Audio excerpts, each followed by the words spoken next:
கூலி வேலை செய்வதில் ஒன்றும் வெட்கமில்லை, உரிவதற்கு ஒன்றுமில்லை என்றால் உதறி விடுவார்கள் என்ற பயம்தான். அதற்குள் கல்விச் சொத்தை கரையேற்றி விடுவேன். கூலி வேலை செய்கிறவங்க இது மாதிரி பணத்தை சேர்த்து வைக்கணும், லேண்டு வாங்கணும், கோல்டு வாங்கணும், இல்லை இன்வெஸ்ட்மெண்ட் பண்ணணும் அப்படியே யோசிப்பாங்க. தினம் தினம் வேலைக்கு போகிறாங்க, வேலைக்கு போய் சம்பாதிக்கிற காசை தன்னுடைய பசியை தீர்த்துப்பாங்க. இல்லையா, அதையும் தாண்டி வாங்கின கடனை தீர்க்கணும். அதையும் தாண்டி அவங்க வச்சுருக்க ஒரே நம்பிக்கை தன்னுடைய குழந்தைங்களுக்கு நல்ல படிப்பு கொடுத்துட்டா போதும், அவங்க லைஃப் மாறிடும் அப்படின்ற நம்பிக்கை அவங்க மனசில் ரொம்ப ஆழமாகவே இருக்கும். அதே நம்பிக்கையுடைய இன்னமும் எத்தனையோ கூலி தொழிலாளர்களுக்காக தான் இந்த கவிதை எழுதியிருக்கேன்.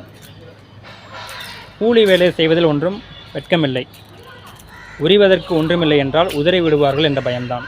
அதற்குள் கல்வி சொத்தை கரையேற்றி விடுவேன், அவளோ அவனோ பார்த்துக்கொள்வார்கள்.